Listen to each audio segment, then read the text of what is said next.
আসসালামু আলাইকুম রহমতুল্লাহি ওয়া বারাকাতুহু। নিশ্চয়ই সকল বন্ধুরা ভালো আছেন, সুস্থ আছেন। আমি আপনাদের দয়া আল্লাহর শেষ মেহেরবানিতে খুব ভালো আছি। পৃথিবীতে প্রত্যেকটা মানুষ সুখ, স্বাচ্ছন্দ্য এবং আভিজাত্য সকল কিছুকে আমরা খুব প্রাধান্য দিয়ে থাকি এবং এটা পাওয়ার জন্য আমরা মরিয়া হয়ে উঠি। আমি যেটা বলতে চাচ্ছিলাম যে অনেক পরিশ্রমের পরে কিছু সুখ পাওয়া যায়। সারাদিন পরিশ্রমের পরে যখন একজন লেবার বিকালবেলায় বা সন্ধ্যার আগ মুহূর্তে তার পারিশ্রমিক পায়, তখন সে টাকাটা নিয়ে গিয়ে সে বাড়িতে তার খাবারের আয়োজন করে, পোশাক আশাকের আয়োজন করে। এভাবে তার জীবনের ভালো এবং মন্দ দুটাকে বিশ্লেষণ করে ভালো থাকে। তা আমরা অনেক সময় পরিশ্রম ছাড়া হঠাৎ বড় হতে চাই। হঠাৎ বড় হতে গিয়ে প্রতিনিয়ত আমাদের সমাজে কিছু মানুষ ক্ষতিগ্রস্ত হচ্ছে। বন্ধুরা, পরিশ্রম ছাড়া কিছু নাই।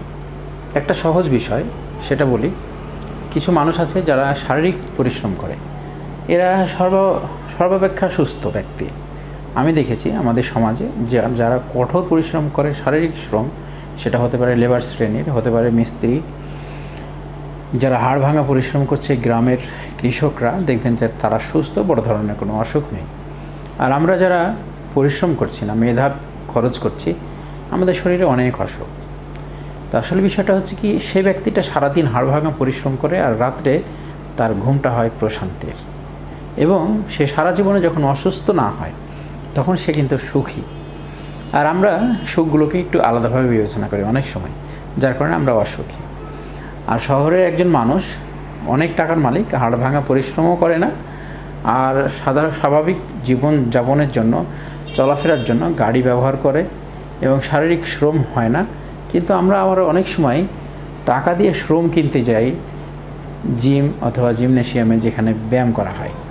এখানে কিন্তু টাকার বিনিময়ে আমরা 1-1.5 ঘন্টা 2 ঘন্টা পরিশ্রম কিনতেছি, এরপরে সুস্থ থাকার চেষ্টা করছি।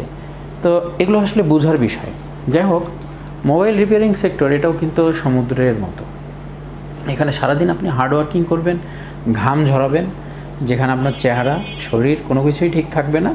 আবার যখন আপনি এখান থেকে পারিশ্রমিক পাবেন, সফল হবেন, তখন আপনার অনেক ভালো লাগবে। সেই সময় সুখের একটি বিবেচনা করতে পারেন। এভাবে আমরা সারা জীবনে আস্তে আস্তে ডে বাই ডে আমাদের কাজের স্বাভাবিক অবস্থানগুলোকে পরিবর্তন করে আমরা আস্তে আস্তে এক্সপার্ট হতে থাকি। এখন স্যামসাং A50 একটা নো সার্ভিস আমি রিপেয়ার করেছি এবং A50-র এই সেটটিকে আমি একটু পর্যালোচনা করেছি। যে বিষয়টি আপনাদের সামনে এবার ডিসকাস করব, যে A50 ফোনগুলো যখন আমাদের নো সার্ভিস হয়ে যায়, তো নো সার্ভিস থেকে আমাদেরকে ফোনগুলোকে স্বাভাবিক পর্যায়ে নিয়ে আসতে গিয়ে কী কী কার্যক্রমের সঙ্গে আমাদেরকে সামিল হতে হবে। তো আমরা এখানে স্টেপ বাই স্টেপ কিছু বিষয় তুলে ধরেছি। আমরা এখানে প্রথমে ফোনটাকে চেক করব। একটি কোড আছে, কোডটা হচ্ছে *#12345#, এবং এখান থেকে আমাদের সিপি ভার্সনটা আননাউন হয়ে গেছে কিনা এটা চেক করতে হবে ফার্স্ট টাইম। তো সিপি ভার্সন আমরা চেক করার পরে আমরা ইনপুট আউটপুট ভোল্টেজটা ঠিক আছে কিনা সেটা দেখব। তো ইনপুট আউটপুট ভোল্টেজটা কোথায় চেক করব, কোন জায়গায়, সে বিষয়টি দেখার জন্য আমাদেরকে এখানে ট্রান্সসিভার যে আইসিটা রয়েছে, ট্রান্সসিভার আইসি থেকে আমরা ইনপুট আউটপুট ভোল্টেজগুলোকে চেক করব।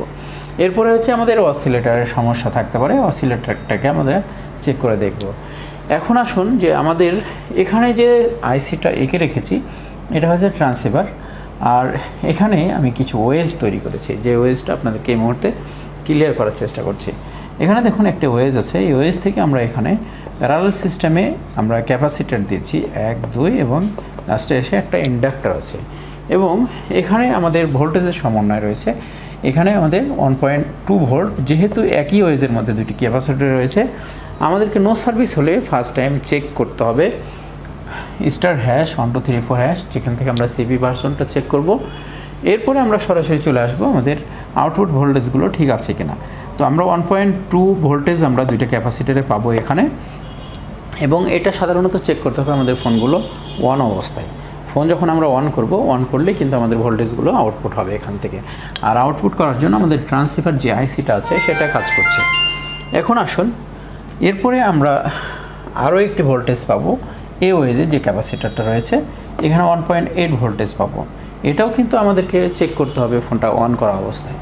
এরপরে আরও একটি ভোল্টেজ পাবো আউটপুটে, সেটা হচ্ছে আমাদের এখানে একই ওয়েজের মধ্যে কয়েকটা কম্পোনেন্ট রয়েছে। দেখতে পাচ্ছেন যে এখানে একটি ওয়েজ আছে, যেটা দিয়ে আমাদের একটা ক্যাপাসিটার দিয়েছি আমরা। এই ক্যাপাসিটার আমাদের 1.8 ভোল্টেজ থাকবে, এই ক্যাপাসিটারের সঙ্গে প্যারালালে আর একটা ক্যাপাসিটার আছে, এইটাতেও কিন্তু আমরা সেম ভোল্টেজ পাবো। এরপরে আমাদের এখানে যে ইন্ডাক্টরটা রয়েছে, এই ইন্ডাক্টরেও কিন্তু আমরা 1.8 ভোল্টেজ পাবো। এই তিনটা ভোল্টেজ আমাদের চেক করা মাস্ট বি জরুরি। তো এই তিনটা ভোল্টেজ আমরা কোন সেকশন থেকে কিভাবে পাবো, যেহেতু এখান থেকে আমরা পরিপূর্ণভাবে এটা বুঝতে পারছি না। এখন আমরা দেখি ট্রান্সসিভার আইসিটা হচ্ছে এটা। তো এই ট্রান্সসিভার আইসি যেটা দেখতে পাচ্ছেন, এখানে দেখুন যে আমাদের 60টা ক্যাপাসিটার আমরা সাজানো আছে। এই ওয়েজটাকে আমরা এখানে বুঝিয়েছি এবং প্রথম যে ক্যাপাসিটারটা রয়েছে এখানে আমরা ভোল্টেজটা পাবো। এই সাইডে আমাদের যেটা গ্রাউন্ড আছে, এই সাইডে পজিটিভ, এই পজিটিভ লাইনেই থাকবে হচ্ছে আমাদের 1.8 ভোল্টেজ।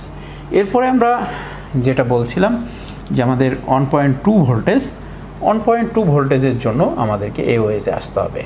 এখানে আমরা 1.2 ভোল্টেজ পাবো, এটাও পাবো। এরপরে আমরা এখানে দেখতে পাচ্ছেন যে 1.8 ভোল্টেজ।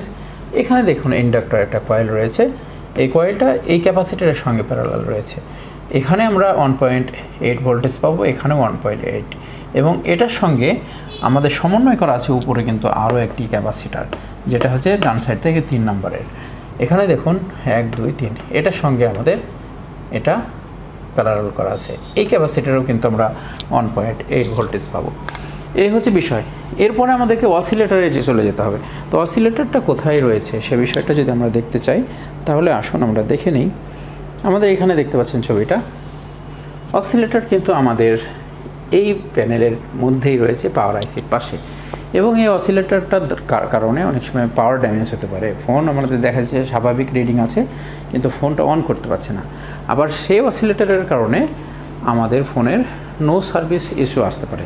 অনেক সময় আমরা বিবেচনা করি যে আমাদের এখানে আরএফ সেকশন আছে, আরএফ সেকশনের পাশে কোনো ধরনের অসিলেটর বা ক্রিস্টাল আমরা দেখতে পাচ্ছি না, তাহলে ক্রিস্টাল ব্যবহার করা হয়নি। ক্রিস্টালকে কখনো সমন্বয় করা হয়, কখনো আবার আরএফআইসির ভিতরেই সমন্বয় করানো হয়। যেমন আমাদের ওয়াইফাই আইসি রয়েছে, ওয়াইফাই আইসির ভিতরেও কিন্তু একটা ক্রিস্টাল ব্যবহার করা হয়। যখন ওয়াইফাই আইসির ভিতরে ক্রিস্টালের সমন্বয় না থাকে তখন কিন্তু বাইরে ক্রিস্টাল ব্যবহার করা হয়। এই হচ্ছে বিষয়। তাহলে আমরা নো সার্ভিসের জন্য এই থিওরিগুলো যদি অ্যাপ্লাই করি এবং এই কাজগুলো বুঝে করার চেষ্টা করি, এবং এই ওয়েজের সঙ্গে যদি আমাদের এখানে যে ক্যাপাসিটারগুলো রয়েছে, দেখুন এই ওয়েজে 2টা, এই ওয়েজে আবার আমাদেরকে 2টা ক্যাপাসিটার আছে, এখানে আছে। এই ক্যাপাসিটারগুলো যদি কোনো কারণে লিকেজ সমস্যা হয় তবুও কিন্তু আমাদের নো সার্ভিস ইস্যু আসতে পারে, আর ফুল শর্ট হয়ে গেলে তো আমাদের ফোনটাকে ডেডও করে ফেলতে পারে। তো বন্ধুরা, আমরা যদি এই সিস্টেম অ্যাপ্লাই করে কাজগুলো করি তাহলে আমরা নো সার্ভিস থেকে বের হতে পারবো, এবং আমরা দেখানোর চেষ্টা করেছি স্যামসাং A50 নো সার্ভিস। আশা করি ভিডিওটির মাধ্যমে অনেকে উপকৃত হয়েছেন। ভালো লাগলে সুন্দর একটি মন্তব্য। আমি সবসময় আশা করি সকল ভালো থাকবেন, সুস্থ থাকবেন। আসসালামু আলাইকুম ওয়া রাহমাতুল্লাহি ওয়া বারাকাতুহু।